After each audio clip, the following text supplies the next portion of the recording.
The Pool Guy Podcast Show. The Pool Guy Podcast Show. The Pool Guy Podcast Show. Yeah! And welcome to this week's episode of the Pool Guy Show. Today I'm going to be talking about how to set your pump's runtime, also some of the factors that go into calculating how long you should run your pump, some common mistakes that people make with the standard single-speed pump and with their variable speed pump. And this week's podcast is brought to you by InyoPools.com. InyoPools has been helping pool owners find the right pool parts since 2001. With over 50,000 pool parts in stock, order online today and have the parts delivered right to your door. And the podcast is also brought to you by the Riptide Pool Vacuum System. The Riptide is a powerful vacuum that pulls off heavy debris from the bottom of the pool floor. It's a great way to speed up your day out there on your pool route. To learn more about the Riptide Pool Vacuum System, you can visit their website at www.riptidevac.com. So I get asked this question a lot, and this actually appears in several of my videos where I answer this question in different various topics related to how long to run your pool pump. So basically, you want to run your pump long enough to get at least one cycle of water through your pool system, which means all the water goes through the pump, into the filter, and back out into the pool again.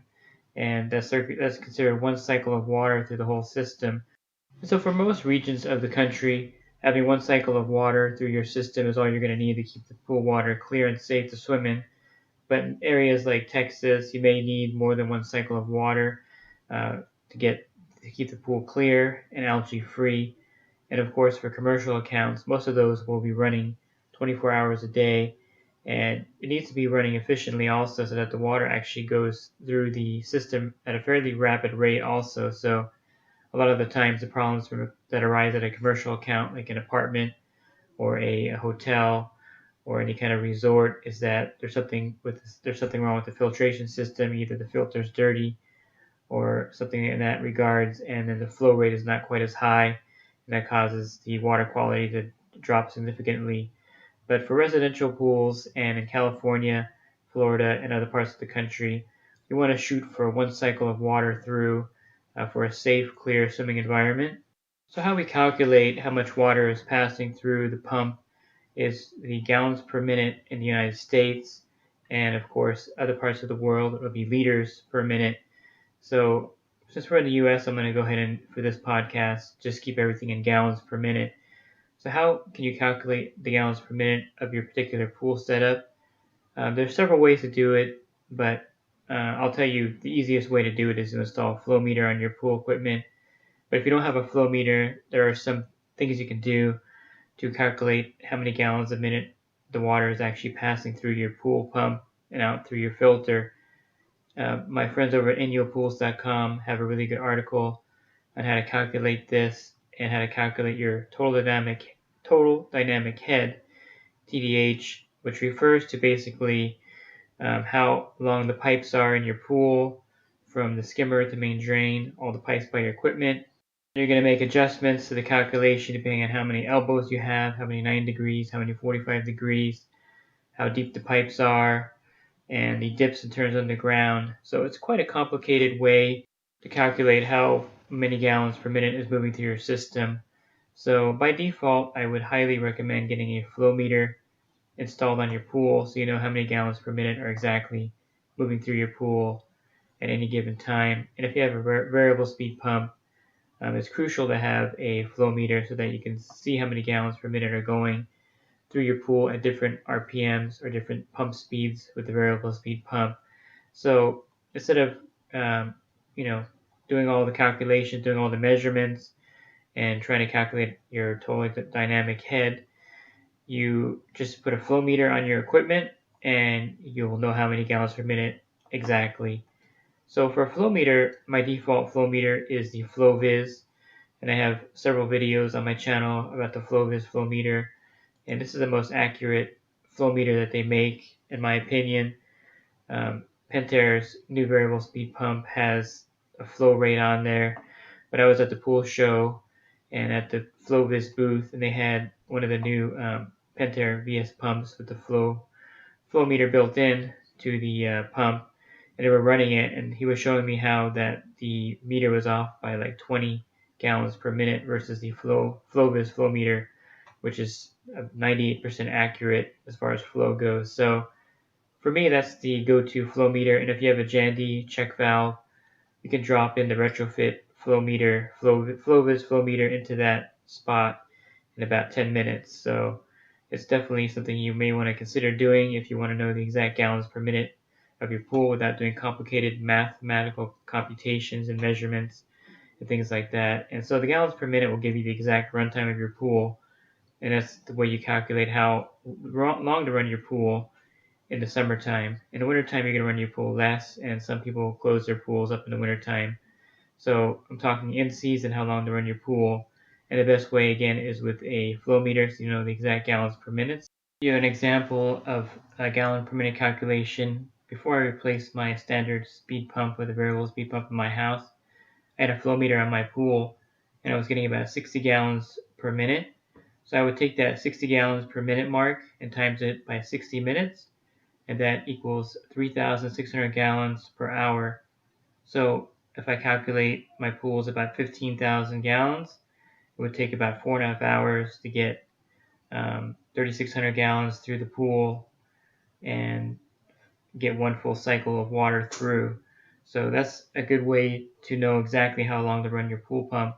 And the reason why you want to know how long to run your pool pump is basically if you're running your pool pump for longer than you need to, you're losing a lot of money in your electricity costs, energy costs. So having your pool run for one cycle is going to save you money in the long run as far as electricity costs, and overrunning your pool doesn't really do much for the pool itself as far as the water quality. So you want to get it down to a science to save money and to extend the life of your equipment, and so that you're just not wasting resources. Basically, you want to know exactly how many gallons per minute your pool is running.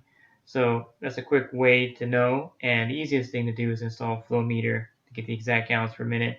If you have a variable speed pump, it's definitely crucial to know your flow rate of your pool, because you want to set your lower speeds so that your lower speeds are gonna run at a low RPM, which will save you electricity. However, without knowing how many gallons per minute the water is flowing at, say, 1400 RPMs, there's really no way to know how long you should set your pool to run to get that one cycle through.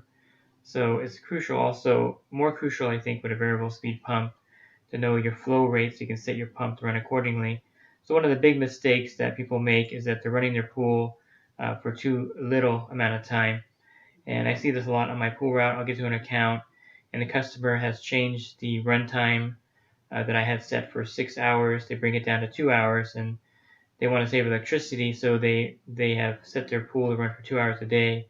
The problem is you're not getting one cycle of water through in 2 hours, and the other problem is the pool water quality is going to suffer.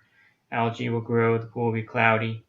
It's really unreasonable to think that running your pool for 2 or 3 hours a day is going to be sufficient. So in that regard, as a variable speed pump, a lot of customers will set it at 1400 RPMs and run it for 5 hours, and then they'll boost it up to 2000 RPMs and run it for 2 hours. And I can just tell if the pool's small, maybe that's fine, like 5,000 gallons, but for a standard 25,000 gallon pool, that's definitely way less than is required to run it. And I had an account where the automated system was malfunctioning, and I didn't know this because it was in the house, but I noticed that the pool was cloudy, it was getting algae, and I couldn't figure it out. And the customer said the pool was running all the time. It was running on its regular schedule. But when I finally was able to get in the house and look at the panel, I saw that for some reason the automated system had defaulted and was running the variable speed pump at 1400 RPMs, and the high speed program was not running at all. So yeah, the pool was running, 8 hours a day at low speed. The customer said it was running, but for some reason the high speed program wasn't running. So I reset the system, got everything working, and started running on high speed again for the normal 5 hours. And definitely the following week the pool had cleared up. So it's crucial on a variable speed pump to run it enough to get the cycle of water through. So typically, like my pool, I run it at 1400 RPMs from 8 a.m. to 2 p.m., which is about 200 watts, less than 200 watts, about 180 watts of power for those hours. And then from 2 to 5 p.m., I run it at a higher speed, 2400 RPMs, and that gets the full cycle of water through, and it saves me a lot of money on my energy costs. My energy bill went down to about half of what it was when I put the variable speed pump in. So I know I'm getting a full cycle of water through because I have a flow meter on my equipment that tells me how much flow is at 1400 RPMs and how much flow is at 2400 RPMs. And I can set the timer accordingly to maximize my energy savings there. Or note about the variable speed pump, I definitely recommend if when your pump dies, or if you can afford to swap it out with a VS variable speed pump, you'll really appreciate the energy savings that this pump offers.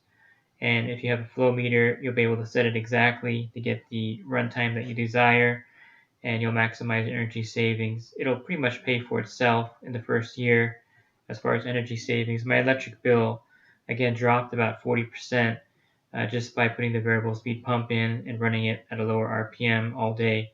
Your standard speed pump running at the full 3450 RPMs every hour, you're using about 18 100-watt light bulbs in your house, basically.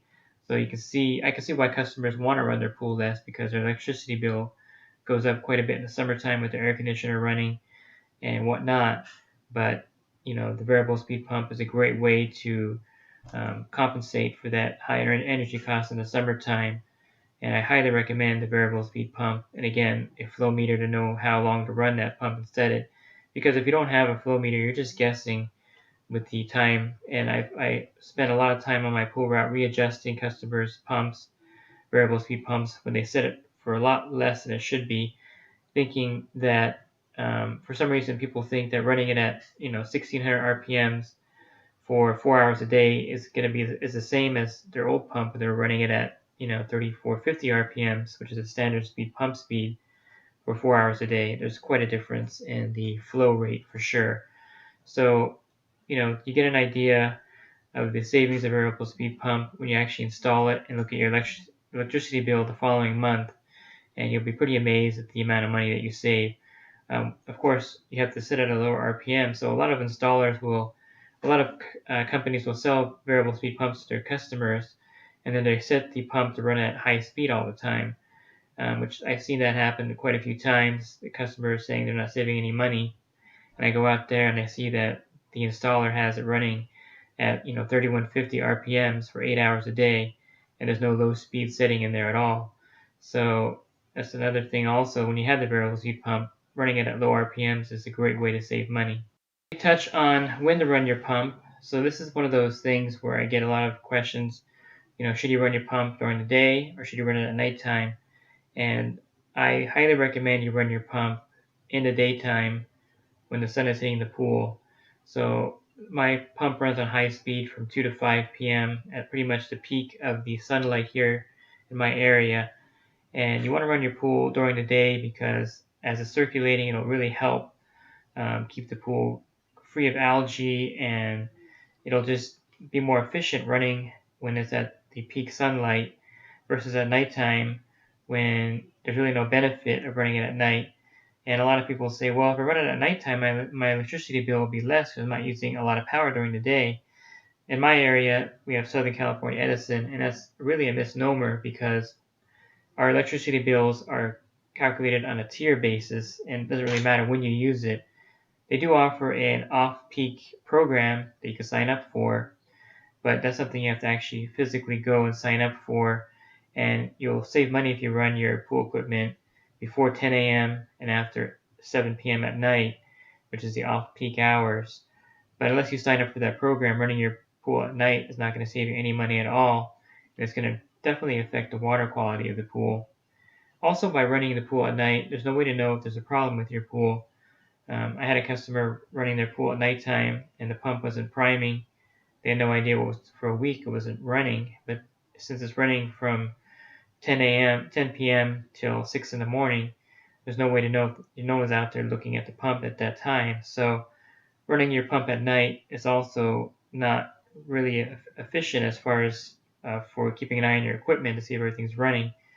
You want to run it during the daytime so you know if it's actually running, if there's any problems. So that's a pretty big drawback with running your pool at night. And there's really no reason to run it at nighttime because you're not saving any electricity really, unless of course your energy company calculates your bill based on time of day. But here in California, that's not how we're billed unless you set your system up, unless you set your billing up to be that way. So run your pool during the day at the peak of the heat of the day, and that's the best water quality.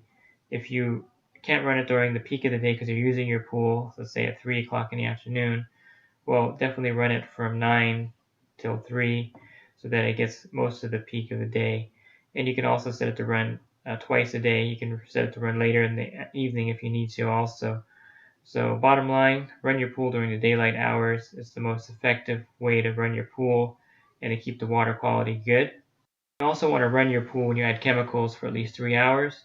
So if you have an automated system, you want to just hit the timeout button. That'll run the pool for 3 hours while you add chemicals. If you do your pool yourself, you want to kind of set it so that when you're adding chemicals, the pool's going to run for at least 3 hours. On my pool route, I have all my customers timers set, so that when I get to the account, I'll have more than enough time for the water to circulate when I add chemicals. So if I'm going to get to someone's house at 9 in the morning, I know the pool is going to be running till at least 2 o'clock in the afternoon or 3 o'clock, so I can add chemicals without worrying about the circulation. So you don't want to add chemicals to your pool when the pool is off and sitting there. You want to make sure the pool is running when you add the chemicals. So kind of time your maintenance to coincide with when the pool is running. If you don't have a flow meter yet and you want to see how long to run your pool, you can kind of use that rule of thumb.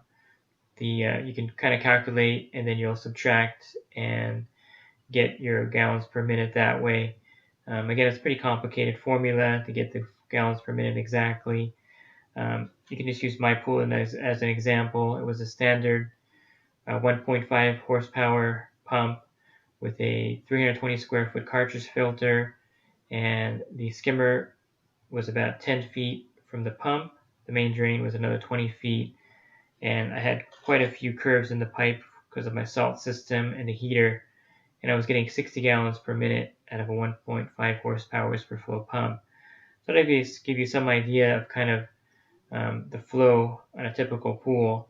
And so you'll just be estimating. So figure, as a default, I would figure 50 gallons per minute on anything over 1 horsepower, and you can kind of get an idea of how long to run the pool.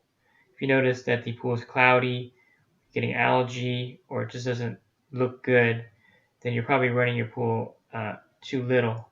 And again, there's no way running it 2 hours a day is going to do anything for your pool. You might as well just leave it off in that case. I'm serious. You need to really run your pool to get it circulating.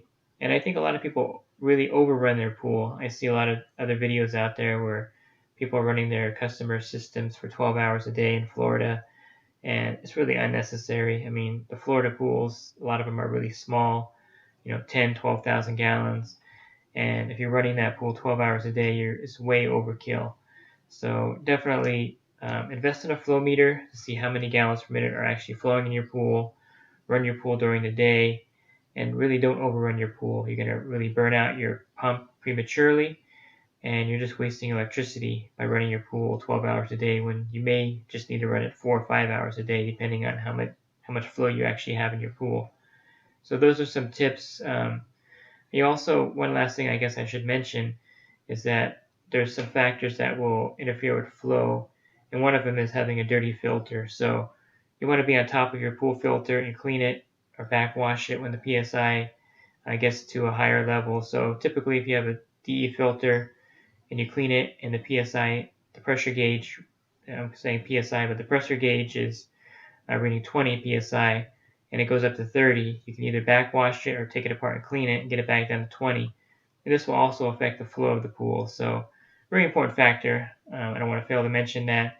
If you have a cartridge filter, definitely clean it. If you have a single bullet cartridge filter, you want to clean it probably every month in the summertime to keep that flow really going. Same regards the sand filter, you want to backwash it and keep that pressure. Whenever it goes up about 8 psi, you want to backwash and bring it down so that you have more flow. And make sure your pump is running effectively and efficiently. Make sure the skimmer basket is empty, the pump basket is empty. all of those affect the flow of the pool, and you want to make sure that you're getting the maximum flow for your pump to get that gallon per minute. I did an experiment with my pool where I cleaned the filters after 6 months and I checked the flow, and it did change by about 4 gallons per minute with my filter. It's a fairly large filter, so the difference wasn't quite dramatic, but I can imagine if the filter's really dirty that, 6 to 10 gallons per minute is pretty huge if you're calculating it for the whole day. If you need more resources, you can definitely check out my website. And on my website, you can purchase my ebook for $9.99. This ebook has over 200 pages of helpful pool information, from cleaning your pool to automatic cleaners, anything related to the pool you'll find in the ebook. You can also email me for one-on-one help. If you're in the service industry and you're looking for more help with your pool route, you can consider joining my coaching group.